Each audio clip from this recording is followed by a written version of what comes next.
All right, so today we're talking and listening to and watching, rather, some of John Leguizamo's one-man show pieces. He is an actor. A quick background about him. John Leguizamo rose out of Queens to mount the first Latino solo show on Broadway with celebrated stage productions including Mambo Mouth and Freak.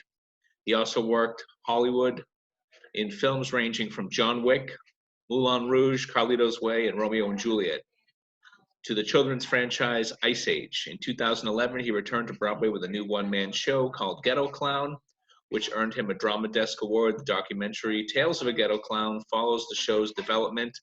At the heart of his work is personal experiences of family and community.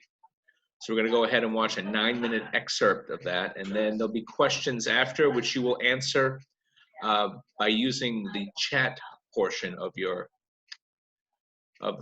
Zoom, so I can actually see you writing stuff, because you tend to write more than what you say. You know, you get tongue-tied, but when you're writing stuff, you tend to be more verbose, or, you know, say more. So let's go ahead and watch the first part of that. Well, the only part of it.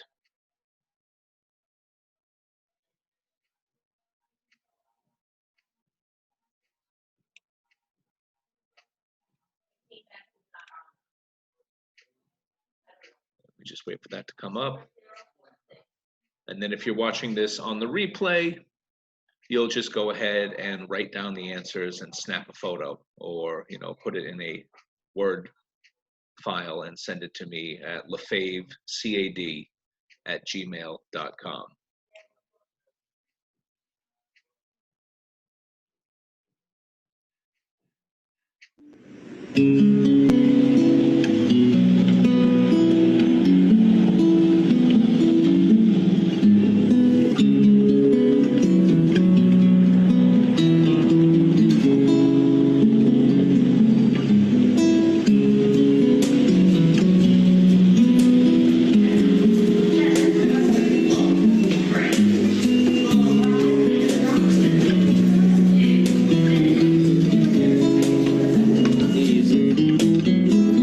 Right there, that's where we grew up, on the 4th floor. I think it was 4A, I'm not even sure anymore. My father was very tough with all of us, and it was like a military operation. You know, with like Latin dads, you can't say what. Whenever he said John, I couldn't say what, you had to say sir. Because they hear what like Every time my father had something important to say, the subway will go by. I'm only gonna say this once. The most important thing that I want you to do today.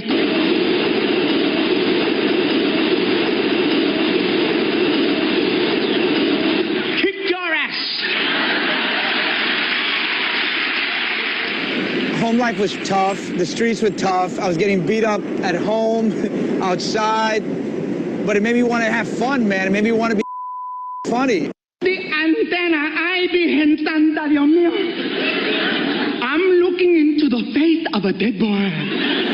Made me want to enjoy the hell out of life, because I didn't want that emptiness and the horribleness of life to ever sink inside my soul. That's why I always wanted to be funny. It was like, I knew that was the antidote to my childhood. It was comedy and humor. We're gonna take the subway and recreate the time that I got arrested for breaking into the conductor's booth.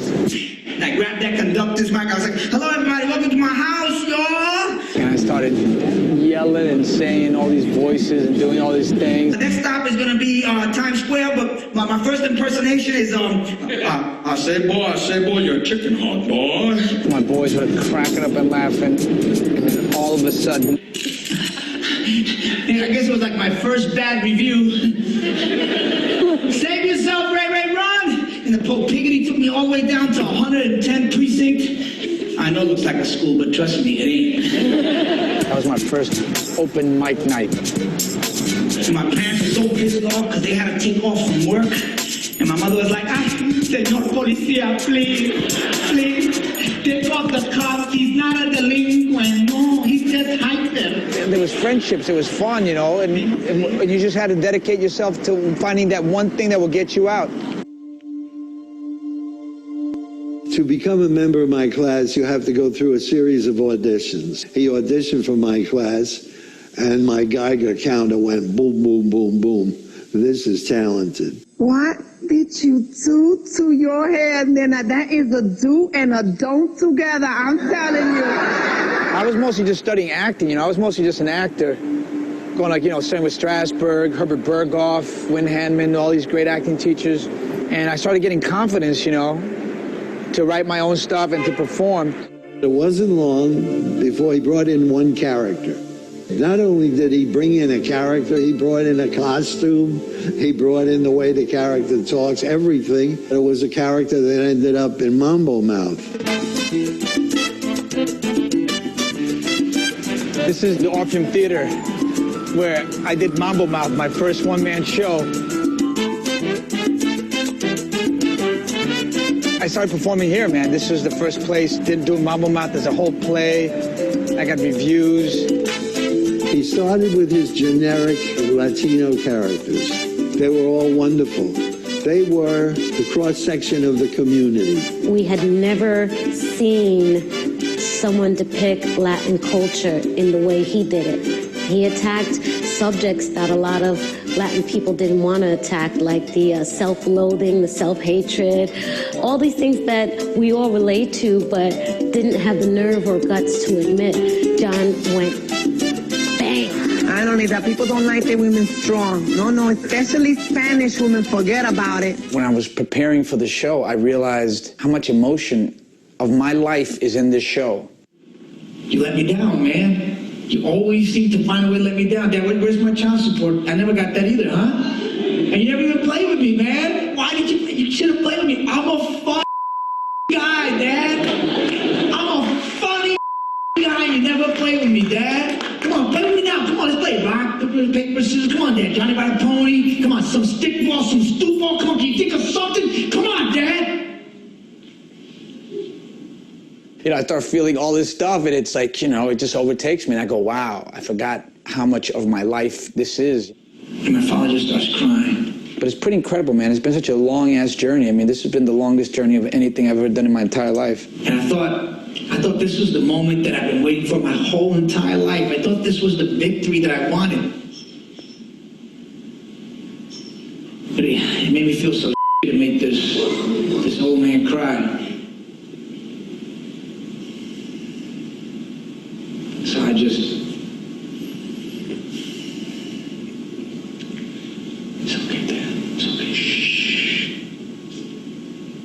It's okay, man. Come on. Cante, sing, Dad, sing. Lluvia, mi mano fría como la lluvia, que gota a gota fueron enfriando mi alma, mi fe y mi piel. Lluvia, mi manos frías como... No, don't leave, Dad, don't leave.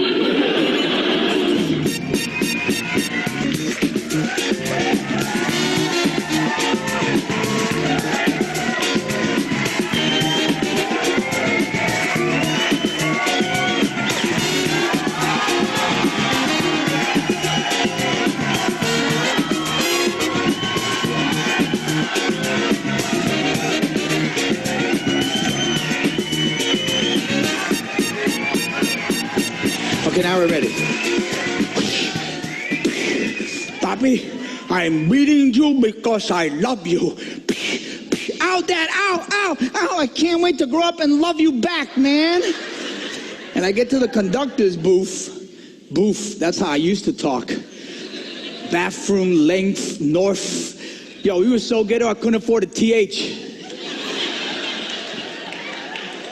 And for the first time in my life, I learned how to take all my destructive impulses and turn them into creative impulses.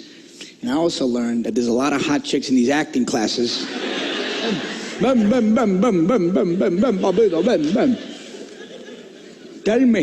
me, what is the life expectancy of a Latino man? 64 years, mijito. And when do we get our social security? 65 years. Here was John doing a one-man show at the Lyceum. It was magical.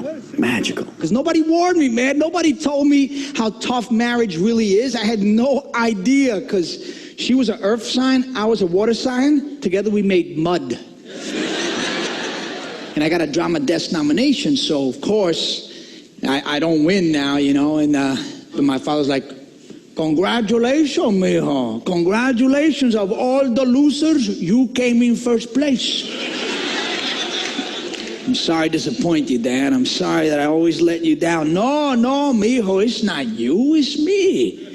I gotta get used to your failures. And Freak was the first Latin one-man show on Broadway, and they said it couldn't be done, but we did it. Yes. When I was a little boy, we didn't have a television.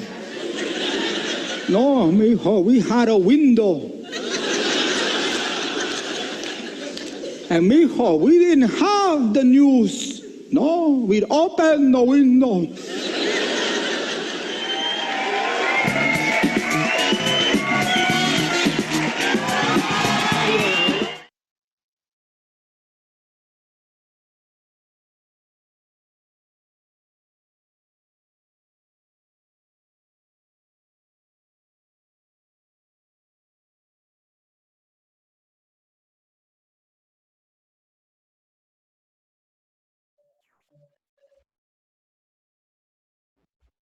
Say that again, Mr. L. I didn't hear you.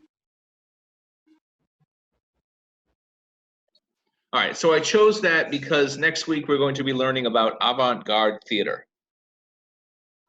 And avant-garde, according to Google, means new and unusual or experimental ideas, especially in the arts or people introducing them.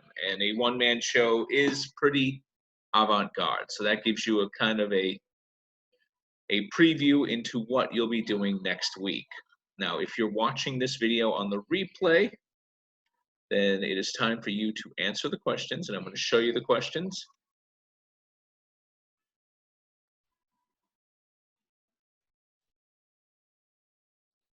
These are not the questions, so forget you saw those.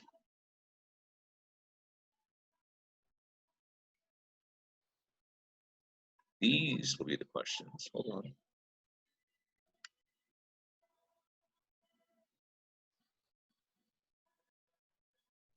Look, I'm picking his nose. Not funny.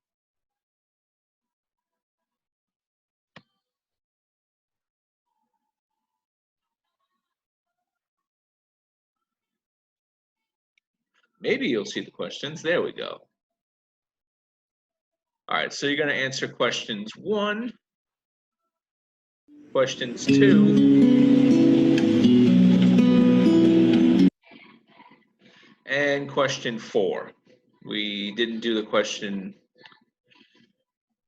pre-write, so don't worry about 3. So it's 1, and you just want to read that through. I'll stay here for a second. How does John respond to his at-risk coming of age in New York? What roles does creativity play in helping him find his voice and make sense of his surroundings? And what specific forms of creativity are central to his story? 2, how does John's backstory of family and neighborhood fit into his creative work? And 4, when we define youth only by what they are at risk of, what do we miss? What's absent from the picture, and what difference does it make? So you'll go ahead and write those on a separate piece of paper and then send them in to me by next Thursday. And that'll be it for you if you're watching the replay.